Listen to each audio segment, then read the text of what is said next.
नमस्कार, Dane news देख रहे हैं आप और आपके साथ मैं हूं तनु। खबरों की शुरुआत करने से पहले एक नजर डालते हैं उन खबरों पर जो बनी हैं आज की सुर्खियां।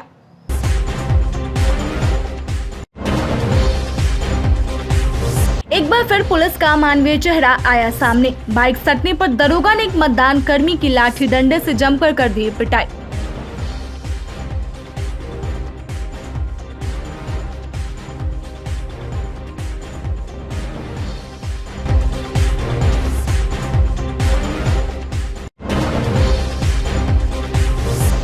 महिला मुख्य प्रत्याशी के घर पर चढ़कर हमला, चुनाव नहीं लड़ने की दी गई चेतावनी। रिपोर्ट दर्ज होने पर हरकत में आई पुलिस।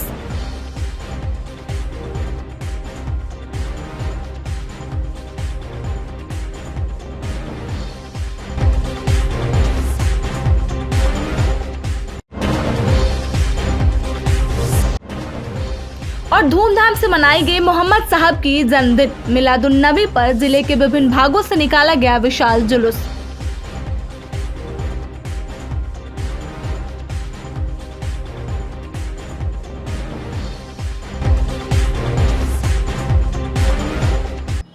तो ये थी आज की सुर्खियां और अब खबरें विस्तार से। एक बार फिर पुलिस का मानवीय चेहरा सामने आया है। बाइक सटने पर एक मतदान कर्मी शिक्षक की बेरहमी से पिटाई कर दी गई। मतदान कर्मी का सिर फट गया, शरीर के ऊपर से नीचे तक डंडे बरसाए गए। शिक्षक सुबोध कुमार की चुनाव में ड्यूटी लगी है। वे मुशहरी में होने वाले चुनाव में पोलिंग पार्टी 2 में योगदान देने सोमवार की शाम मतदान केंद्र पहुंचे। थाना के पास खड़े एक पुलिस कर्मी से बूथ पे जाने का रास्ता पूछा। एसआई बीरबल कुशवाहा ने रास्ता बता दिया। इसी बीच बाइक घुमाने के दौरान शिक्षक के बाइक का चक्का एसआई के पैर में सट गया। इससे दरोगा जी आवेश में आ गए और लगे मतदान कर्मी पर दनादन डंडा बरसाने। मौके पर और पुलिस वाले पहुंच गए। सभी ने मिलकर मतदान कर्मी की जमकर पिटाई कर दी। हल्ला हंगामा होता देख बूथ के पास अन्य मतदान कर्मी दौड़कर वहां पहुंचे और किसी तरह उन्हें हटाया। इसके बाद इलाज कराने ले गए। घटना को लेकर शिक्षकों के बीच आक्रोश व्याप्त हो गया। वे लोग दर्जनों की संख्या में कार्रवाई की मांग करते हुए मुशहरी थाना पहुंच गए। वहां मौजूद डीएसपी पूर्व मनोज पांडे को पूरी घटना से अवगत कराते हुए एसआई को निलंबित करने की मांग की। डीएसपी ने सभी को उचित कार्रवाई करने का आश्वासन दिया एवं मुशहरी थानेदार शशि भूषण कुमार को मामले की जाँच कर रिपोर्ट देने को कहा है। प्रखंड में पचदही उत्क्रमित हाई स्कूल में सेकेंडरी टीचर। अच्छा, हमको यहाँ पोलिंग पार्टी 2 में आज योगदान करना था मुशहरी में। हम यहाँ आए हैं और वहाँ से चौराहा पर पूछे कि कृषि परिसर जाने का रास्ता यही है, तो वहाँ एसआई खड़े थे और 5-6 सिपाही थे। तो बोले हाँ यही है, लेकिन गाड़ी आप उधर लगा के आइए, इधर जाम है। एसआई साहब का नाम बोलिए। बीरबल कुशवाहा। वही गाड़ी हम बैक करके मुड़ाने लगे तो उनके पैर में सट गया मेरा अगला चक्का, तो उनको थोड़ा मिट्टी लग गया, जिसके कारण हमको 8-10 बेत मारे। तो उसके बाद हम गाड़ी से उतर के पूछे कि हमारा क्या गुनाह है जो आप हमको मारेंगे, तो चक्का काहे सटाया।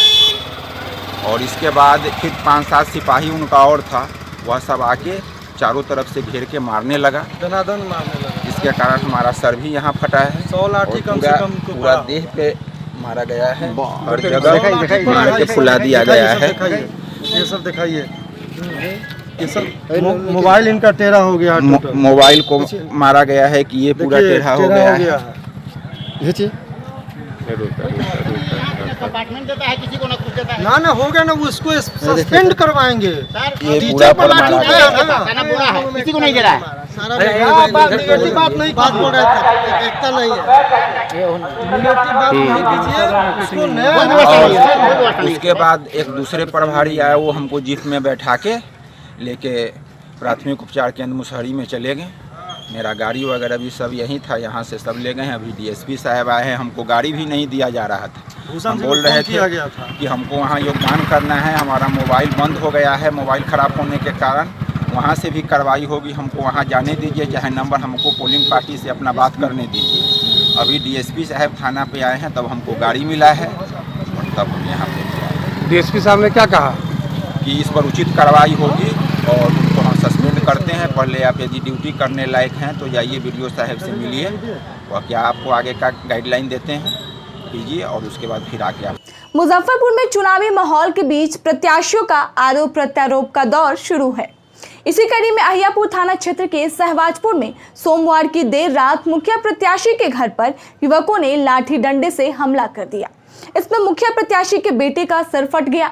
इसी बीच लोगों की भीड़ एकत्रित होने पर युवकों ने चुनाव नहीं लड़ने की धमकी देते हुए भाग गए। मुखिया प्रत्याशी रंजना देवी के पुत्र नवनीत सिंह ने बताया कि चुनाव की तैयारी में जुटे हैं। देर रात क्षेत्र में अपने समर्थकों से मिलकर आए और दरवाजे पर बैठे हुए थे। इसी दौरान बाइक सवार आधा दर्जन युवक चक्कर काटने लगे। उन्हें जब संदेह हुआ तब बाहर आकर उन सभी को रोककर पूछा तो युवकों ने जवाब दिया कि वो लोग एनसीसी कैंडिडेट्स हैं। अहियापुर थाना द्वारा निगरानी को कहा गया है। नवनीत ने कहा कि थाना में बात करके पूछते हैं। इतने में दूसरे प्रत्याशी का पुत्र वहां आ धमका। उसने धमकी देना शुरू कर दिया। कहा कि अपनी मां को चुनाव लड़ने से रोक लो, अन्यथा लाशें बिछ जाएंगी। बाहर में हल्ला हंगामा होता सुनकर नवनीत के बड़े भाई अश्विनी कुमार बाहर निकले। धमकी देने का जब विरोध किया, इसी बीच युवकों ने लाठी डंडे से हमला कर जमकर मारपीट की। घर पर पथराव भी किया। फिलहाल अहियापुर थाने में मामला दर्ज होते ही पुलिस पूरे मामले की जाँच में जुट गई है। कल हमारा प्रचार प्रसार का अंतिम दिन था। उन सभी कार्यों को संपन्न करने के बाद हम लगभग 12 बजे साढ़े 12 बजे के आसपास में अपने वही दरवाजे पर बैठे हुए थे। रात में? जी, रात में। तो देखे कि 4-5 मोटरसाइकिल से पीला रंग का टी शर्ट पहने हुए और नीचे में खाकी पैंट पहनकर 1-2 राउंड मारते हुए जब देखे तो हमको कुछ सस्पेक्टेड चीज़ नज़र आया। तो हम बाहर निकल कर जब तीसरा बार वो आए तो हम पूछे उनसे कि भाई क्या बात है, भाई क्या चीज़ का चक्कर मार रहे हैं।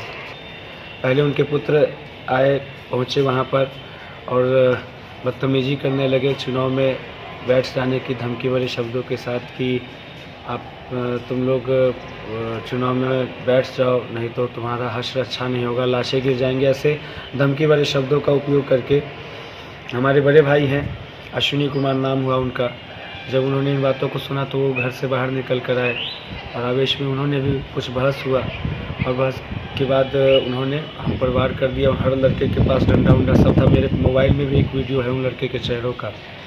डंडा उंडा उनके पास था, कुछ धारदार हथियार था जिससे उन्होंने वार किया। 5-7 लड़कों ने मुझे पकड़ के नीचे गिरा दिया और समझिए कि जान से मारने की कोशिश की और मेरे बड़े भाई के माथे पर वार किया गया जिनका सर फटा है। तो कल रात में ही हम लोग लगभग 2 बजे के आसपास में मेडिकल अस्पताल पहुंचकर वहां पर उनका सीटी स्कैन वगैरह हुआ। रात भर उसी में रहे, फिर अब सुबह से थाना पर हैं।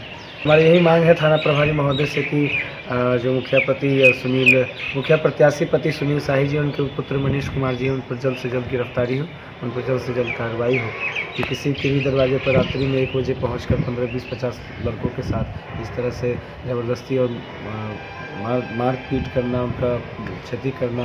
दरवाज़ा हम लोगों ने बंद कर लिया किसी तरह से अपने आप को बचाव कर, तो उन्होंने पत्थरों से भी दरवाजे पर वार किया। मंगलवार की दोपहर मुजफ्फरपुर हाजीपुर NH 57 स्थित मधौल के समीप एक कार सवार व्यक्ति ने अपना दबंगई दिखाते हुए दूध सप्लाई करने वाले पिकअप ड्राइवर की जमकर पिटाई कर दी। ड्राइवर की गलती बस इतनी ही थी कि दूध सप्लाई का गाड़ी कार में जाकर सट गया। फिर क्या था, अपनी कार से निकलकर कार मालिक ने उस ड्राइवर की इतनी पिटाई कर दी कि वह बुरी तरह से घायल हो गया। सूचना पे पहुंची तुर्की पुलिस ने दोनों को समझा बुझाकर शांत कराया। दूध सप्लाई करने वाले पिकअप ड्राइवर नीरज कुमार का कहना है कि उसे बेवजह मारा गया है, उसकी कोई गलती नहीं थी। हम बाजार से आ रहे थे दूध बांट के, हमारे परिवार को इतना न मारा, हमको ही मारा। हम नहीं उसके गाड़ी में धक्का मारे, मेरा गाड़ी सब सामने है, साइड में है, देख लीजिए। हम उसको छूबो नहीं किया, हमको इतना मारा जो पूरा गाड़ी सब फुला दिया है। हम क्या कहें सर? काहे मारा है? काहे मारा? हम सब इधर से अरे पता नहीं क्या हुआ नहीं हुआ, हमको गाड़ी रोकवा करके जबरदस्ती मारा है। सब गाड़ी में धक्का मार दिया, मेरा गाड़ी उधर चल गया। कभी मारा है, जबरदस्ती मारा है सर। कहाँ का है आपका? हम मधौल के रहने वाले हैं सर, हम जहाँ है वही के रहने वाले। कहाँ घटना घटी है? घटना मधौल में विकास लाई होटल के सामने घटा है सर। सूचना मिली कि हुंडई की गाड़ी है 17-13, वो आदमी तो पता नहीं चला, वो हम लोग सूचना मिला थे तो कल भाग गया। हाँ, उसके बाद अभी जो ये घटना इसके साथ जो मारपिटाई की गई है, ऐसा क्या कुछ मारा गाड़ी उधर लगा, हम तो बता रहे हैं कि हमको बहुत मारा है। वो गाड़ी वाला हुंडई की गाड़ी है 17-13। उसके आगे क्या कार्रवाई किस चीज़ की? क्या क्या क्या आगे कुछ कार्रवाई वगैरह कुछ जैसा? आगे कार्रवाई अब जब चल के लिखित देगा वहाँ पर कार्रवाई होगा। मुजफ्फरपुर में जश्न ईद मिलादुल नबी यानी मोहम्मद पैगंबर साहब का जन्मदिन बड़े ही धूमधाम से मनाया गया। शहर से लेकर ग्रामीण इलाकों तक सुबह से ही लोगों ने जुलूस निकालकर लब्बैक या रसूल अल्लाह का नारा लगाया। साथ ही सड़क किनारे तबर्रुक बांटने का सिलसिला भी जारी रहा। जुलूस शहर के विभिन्न इलाकों से होते हुए तिलक मैदान पहुंचा, जहां मिलादुल नबी का आयोजन हुआ। लोगों ने तरह तरह के व्यंजनों का भी लुत्फ उठाया। शहर के दामोदरपुर, मेहदी हसन चौक, ब्रह्मपुरा, मालीपुर, मझौलिया, करबला, सराय सैयद अली, महाराजी पोखर सहित विभिन्न मोहल्लों से निकले जुलूस में युवाओं ने बढ़ चढ़कर हिस्सा लिया। इस दौरान धार्मिक झंडों के साथ तिरंगा झंडा भी लहराया गया। इसके साथ ही विभिन्न मदरसों के युवकों ने टोलियां बनाकर जुलूस निकाला और ईद मिलादुल नबी का शान में नारे लगाए। साथ ही लोगों ने नए कपड़े पहने। घरों में फातिहा खाने का भी सिलसिला जारी रहा। लोगों के घरों में अच्छे अच्छे पकवान बनाए गए। गौरतलब है कि मुजफ्फरपुर में हर साल दामोदरपुर महमदिया के बैनर तले एक विशाल जुलूस मोहम्मदी निकाला जाता है। युवकों की छोटी बड़ी टोली बाइक पर ईद मिलादुल नबी के झंडे लगाते हुए निकले। सबसे ज्यादा रौनक तिलक मैदान और इस्लामपुर में देखने को मिली। जुलूस में शामिल लोग सरकार की आमद मरहबा का नारा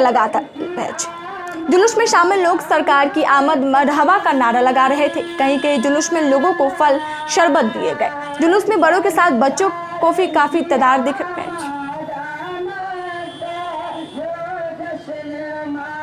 जुलूस में बड़ों के साथ साथ बच्चों की भी काफी तादाद दिख रही थी। जुलूस में शामिल बच्चों में जोश व उत्साह दिखा। आपको हम सुनाते हैं कि जुलूस में शामिल छोटे छोटे बच्चों ने क्या कुछ कहा।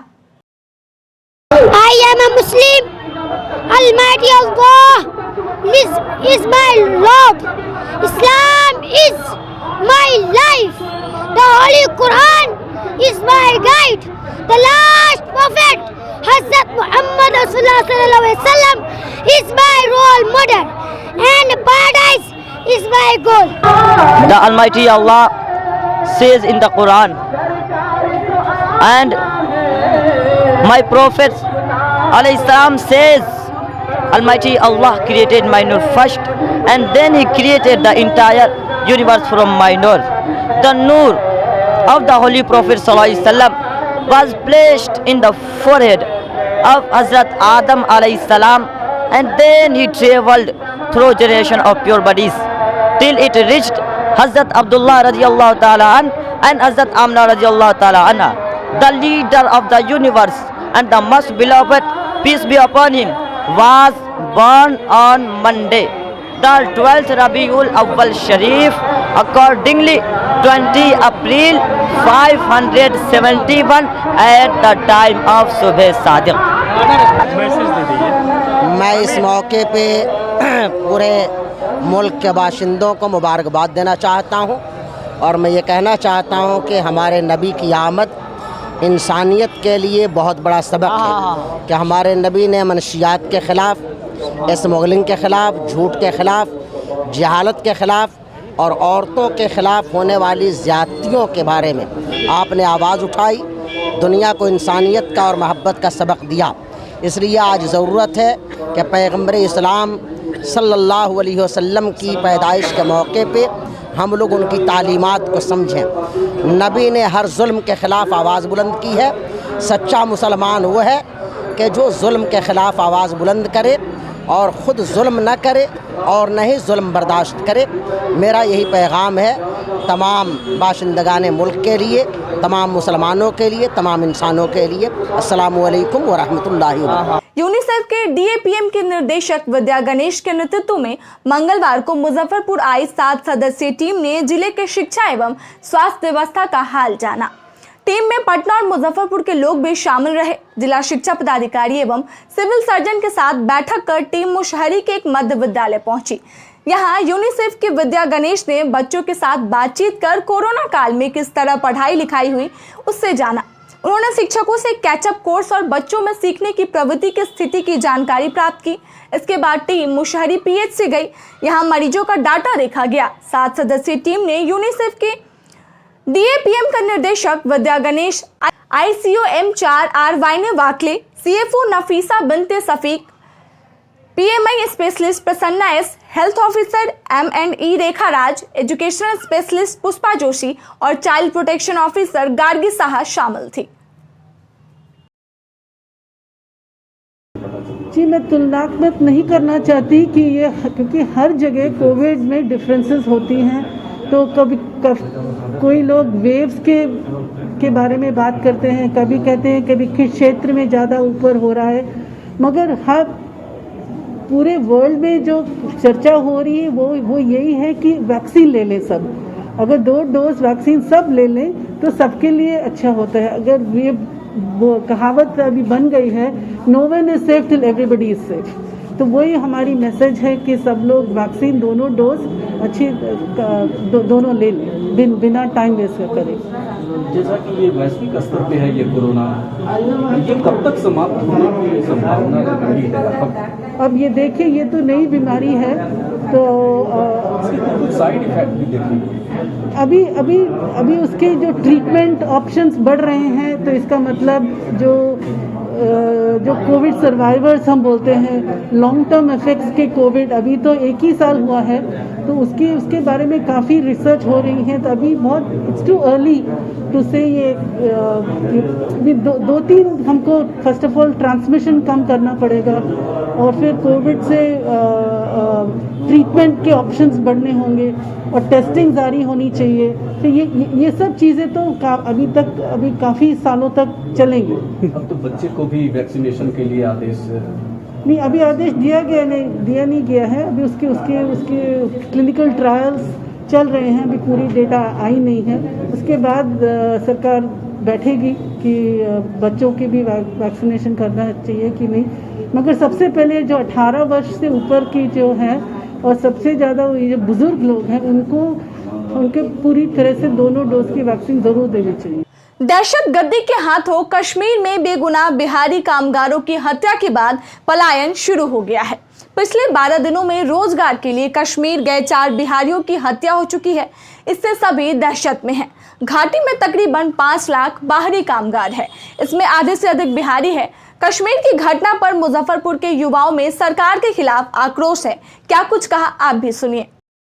चाहते हैं कि हमारे यहाँ बड़े बड़े जितने भी राजनेता हैं, सभी हमेशा बिहार की उन्नति के संबंध में कहते हैं। आज सब पूरे भारत में देखा जाए तो हर जगह बिहारियों को प्रताड़ित किया जाता है। पूर्व समय में महाराष्ट्र में भी इसी प्रकार की घटना घटी थी, जहाँ से बिहारियों को मार के भगा दिया गया, उनके साथ में दुर्व्यवहार किया गया, यह बोल के तिरस्कृत किया गया कि वो बिहारी हैं। और आज पूरे भारतवर्ष में कहीं पे भी अगर देखा जाए, किसी भी परिक्षेत्र में, चाहे वो सेवा के क्षेत्र में हो या फिर लेबर के क्षेत्र में हो, औद्योगिक के क्षेत्र में हो, हर जगह बिहारियों का ही है। कहीं पे बिहारी के बगैर किसी भी प्रकार की उपलब्धि नहीं है बिहार पूरे भारत देश में। आज कश्मीर में जो हमारे बिहारी भाइयों के साथ दुर्व्यवहार किया जा रहा है, इसके खिलाफ नीतीश बाबू, जिन्होंने बराबर यह कहा कि हम बिहार में रोजगार देंगे, बिहार में लोगों को सेवा का मौका देंगे, बिहार से बाहर जाने की लोगों को आवश्यकता नहीं है, लेकिन ऐसा कुछ हुआ नहीं।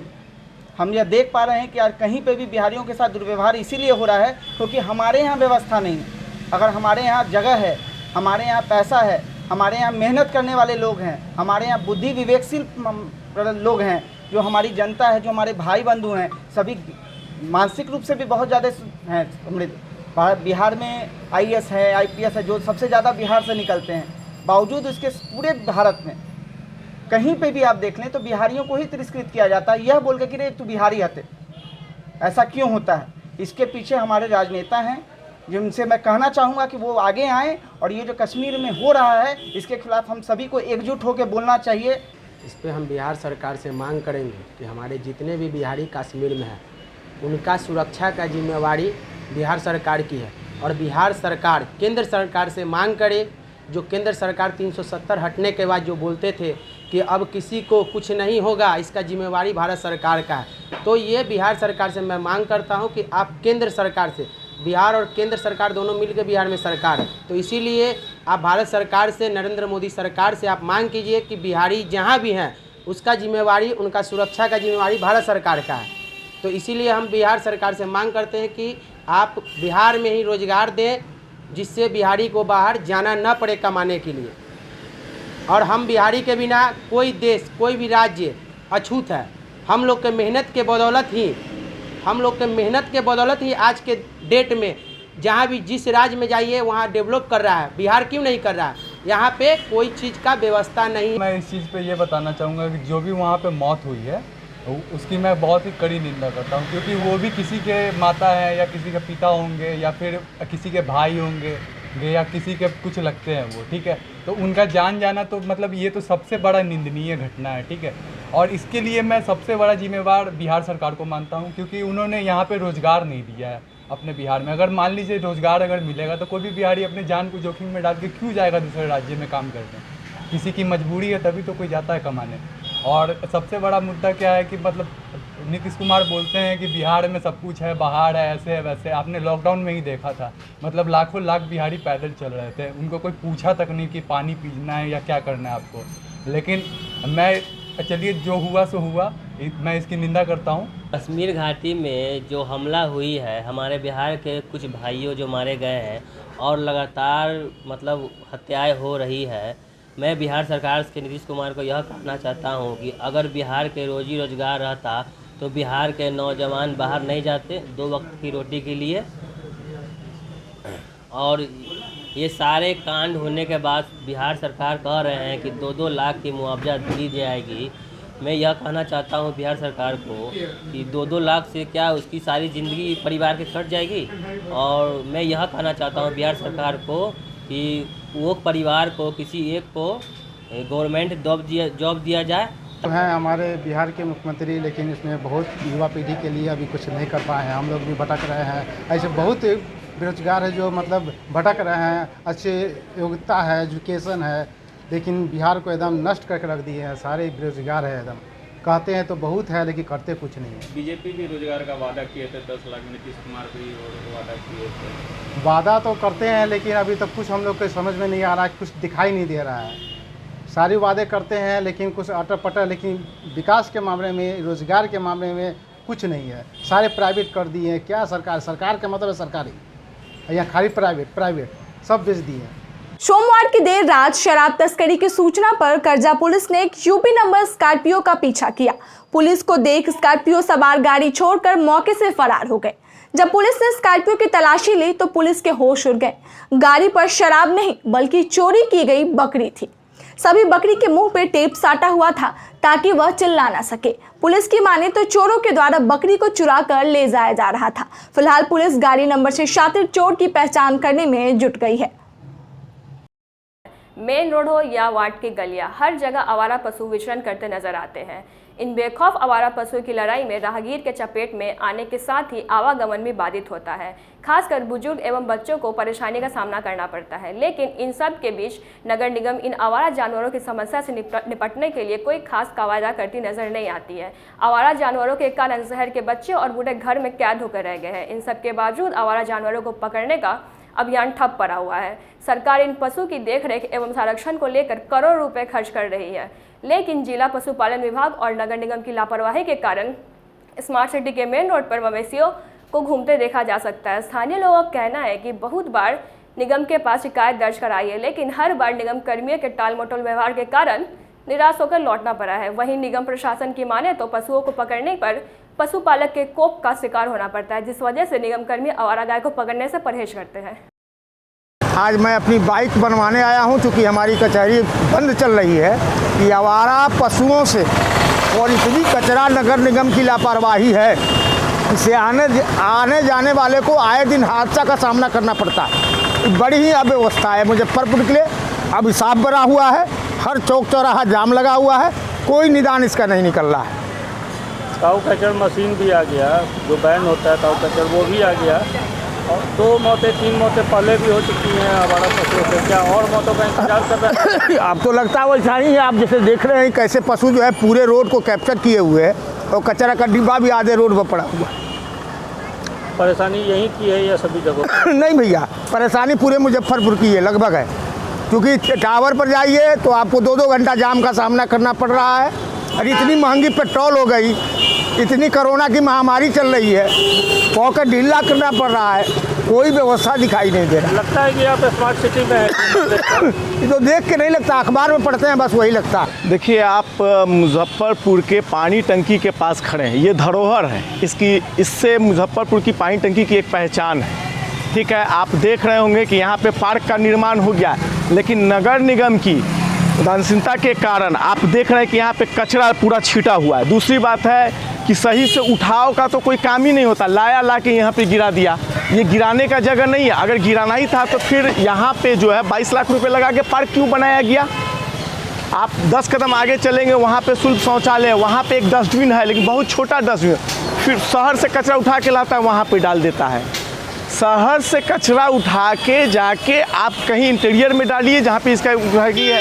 दूसरे, ये स्मार्ट सिटी के नाम पे सिर्फ और सिर्फ लूट खसोट का मामला हो रहा है। दिखाने को 49 गाड़ी निकल गई है, हर वार्ड में गाड़ी घूम रही है, कचरा वाला है, एडवर्टाइजिंग हो रही है। वो सिर्फ पैसा खाने का काम हो रहा है। रोड पर कचरा फेंकने से क्या होता है कि आवारा पशु जो है वो हर 10 कदम 15 कदम पे कचरा फेंका हुआ, वहाँ पे उसका जमावड़ा लगता है, जिसके कारण एक्सीडेंट जो है होती है। आपको मालूम होगा कि 4 साल पहले काजी मोहम्मद थाना के पास छाता चौक है, छाता चौक पे एक महिला आ रही थी और आवारा पशु अचानक दौड़ गया, जिसके कारण उस महिला को लगी, वो महिला की मृत्यु हो गई। इसका जवाबदेही जिम्मेदार कौन होगा? हम टैक्स देते हैं, नगर निगम की गाड़ी घूमती है। कुछ दिन पहले 10 रुपया पर घर से मिल रहा था, एक डायरी मेंटेन हो रहा था, उसमें भी देने के लिए तैयार है। लेकिन नगर निगम सिर्फ और सिर्फ स्मार्ट सिटी के नाम पे लूट मचा रही है, चाह रही है कि हमारा पॉकेट कैसे भर जाए। भारतवर्ष अपनी आज़ादी की 75वीं वर्षगांठ अमृत महोत्सव के रूप में मना रहा है। इसी बीच आज़ादी की लड़ाई में महत्वपूर्ण भूमिका निभाने वाली मातृ संस्था बिहार खादी ग्रामोद्योग संघ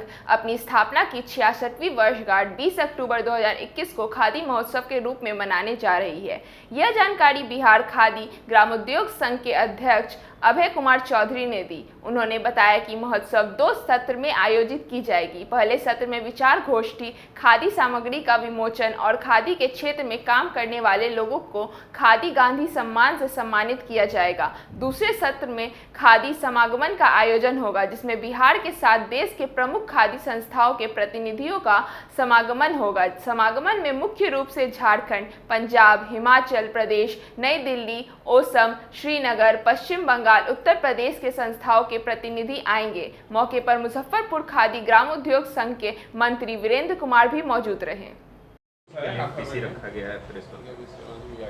ये माननीय प्रधानमंत्री के आह्वान पे आज़ादी का 75वां वर्षगांठ अमृत महोत्सव के रूप में मना रहे हैं और हमारे बिहार खादी ग्रामोद्योग संघ का 66वां वर्ष खादी महोत्सव के रूप में हम लोग मनाने जा रहे हैं। कल हमारे यहाँ माननीय मंत्री शाहनवाज हुसैन और कई मंत्री, कई विधायक और कई सांसद जो खादी को चाहते हैं कि बढ़ावा हम दें, वो लोग कल आ रहे हैं और हमारे पूरे देश के खादी संस्थाओं के लोग भी प्रमुख लोग यहाँ पहुँच रहे हैं और हम चाह रहे हैं कि बिहार की खादी, पूरे देश की खादी माननीय प्रधानमंत्री के घोषणा के अनुसार भविष्य में उज्जवल काम करे, गरीब लोगों को रोजी रोटी मिले।